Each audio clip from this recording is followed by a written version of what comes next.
എല്ലാവർക്കും ഡിഎസ് കിച്ചണിലേക്ക് സ്വാഗതം. ഇന്ന് ഞാൻ വന്നിട്ടുള്ളത് ഒരു ക്യാരറ്റ് ചവ്വരി പായസം ഉണ്ടാക്കുന്ന റെസിപ്പി ആയിട്ടാണ്. അതെങ്ങനെ ഉണ്ടാക്കാൻ നോക്കാം. പായസം ഉണ്ടാക്കാൻ വേണ്ടി ഞാനിവിടെ 4 ക്യാരറ്റാണ് എടുത്തിട്ടുള്ളത്. ഇതിപ്പോ തൊലിയെല്ലാം കളഞ്ഞ് നല്ലതുപോലെ കഴുകി വൃത്തിയാക്കി എടുത്തിട്ടുള്ളതാണ്. നമ്മളിതാ ക്യാരറ്റെല്ലാം പീസാക്കി എടുത്തിട്ടുണ്ട്. ഇനി നമുക്ക് വേണ്ടത് ഒരു കുക്കറാണ്.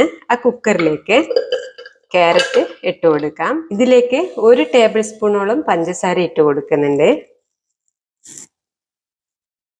പിന്നെ 1 കപ്പ് പാലും കൂടി ഒഴിച്ചു കൊടുക്കുന്നുണ്ട്.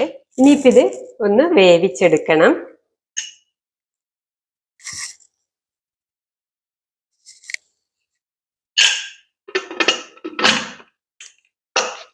ഒന്ന് വെന്ത് വരട്ടെ.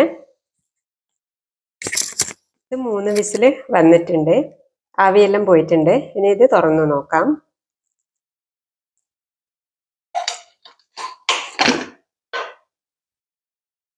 ഇതൊന്ന് നല്ലതുപോലെ തണുത്ത് വരട്ടെ.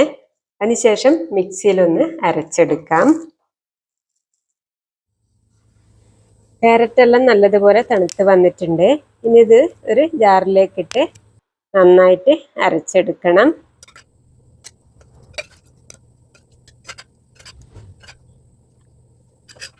ഇത് നല്ലതുപോലെ അരച്ചെടുത്തിട്ടുണ്ട്. ഇതൊന്ന് മാറ്റി വെക്കാം. ഇനിയിപ്പോൾ നമുക്ക് 1 ലിറ്റർ പാലാണ് ഞാനിവിടെ വെച്ചിട്ടുള്ളത്. അതൊന്ന് തിളച്ച് വരട്ടെ. നമ്മൾ 1 ലിറ്റർ പാലിൽ നിന്നാണ് അതിൽ 1 കപ്പ് പാല് ക്യാരറ്റ് വേവിക്കാൻ എടുത്തിട്ടുള്ളത്. 1/2 കപ്പ് പാലിൽ വേവിച്ചെടുത്താലും മതി.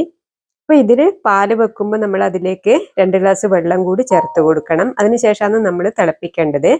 തിളച്ച് കഴിഞ്ഞതിന് ശേഷം നമ്മൾ ഇതിലേക്ക് 1 കപ്പ് സാബുനരിയാണ് ഇട്ട് കൊടുക്കുന്നത്, ചവ്വരി. അപ്പോൾ അതിനുശേഷം അത് നല്ലതുപോലെ വേവിച്ചെടുക്കണം. ഇതൊന്ന് നന്നായിട്ട് വെന്ത് വരട്ടെ. ഇടക്കിടക്ക് ഇളക്കി കൊടുക്കാൻ ശ്രദ്ധിക്കണം. ചവ്വരിയെല്ലാം വെന്ത് വന്നിട്ടുണ്ട്. ഇനി ഇതിലേക്ക് നമ്മൾ നേരത്തെ അരച്ചു വെച്ച ക്യാരറ്റിൻ്റെ മിക്സാണ് ഇട്ട് കൊടുക്കുന്നത്. ഇതും കൂടി ഇട്ട് കൊടുത്ത് ചവ്വരിയും ക്യാരറ്റും എല്ലാം നല്ലതുപോലെ ഒന്ന് സെറ്റാക്കി എടുക്കണം.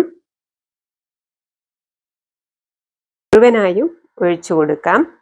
ഈ സമയത്ത് കട്ടി കൂടുതലുണ്ടെങ്കിൽ നമ്മൾ ചൂടുവെള്ളം ഒഴിച്ച് ലൂസാക്കി എടുത്താൽ മതി. ചവ്വരി ആയതുകൊണ്ട് കട്ടി കൂടുതലായി പോകാൻ സാധ്യതയുണ്ട്. അപ്പോൾ ഇത് ക്യാരറ്റ് ഒഴിച്ചു കൊടുത്തതിന് ശേഷം കൈയെടുക്കാതെ ഇത് ഇളക്കി സെറ്റാക്കി എടുക്കണം.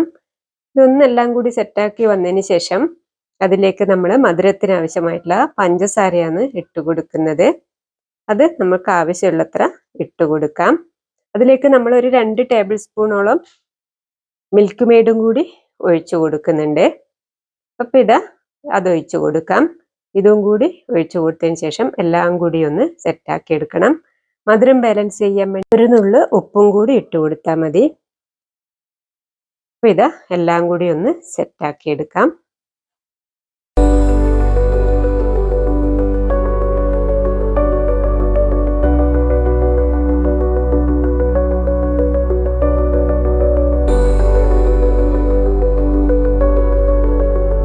ഇതിനുശേഷം നമ്മൾ ഏലക്ക പൊടിച്ചതാണ് ഇട്ട് കൊടുക്കുന്നത്. ഇതും കൂടി ഇട്ട് കൊടുത്തതിന് ശേഷം ഗ്യാസ് ഓഫ് ചെയ്യാം. വിഷുവിന് സ്പെഷ്യലായിട്ട് ഈ പായസം തന്നെ നിങ്ങളെല്ലാവരും ട്രൈ ചെയ്തോളൂ കേട്ടോ. എന്നാൽ അടുത്ത റെസിപ്പിയുമായി അടുത്ത വീഡിയോയിൽ കാണാം.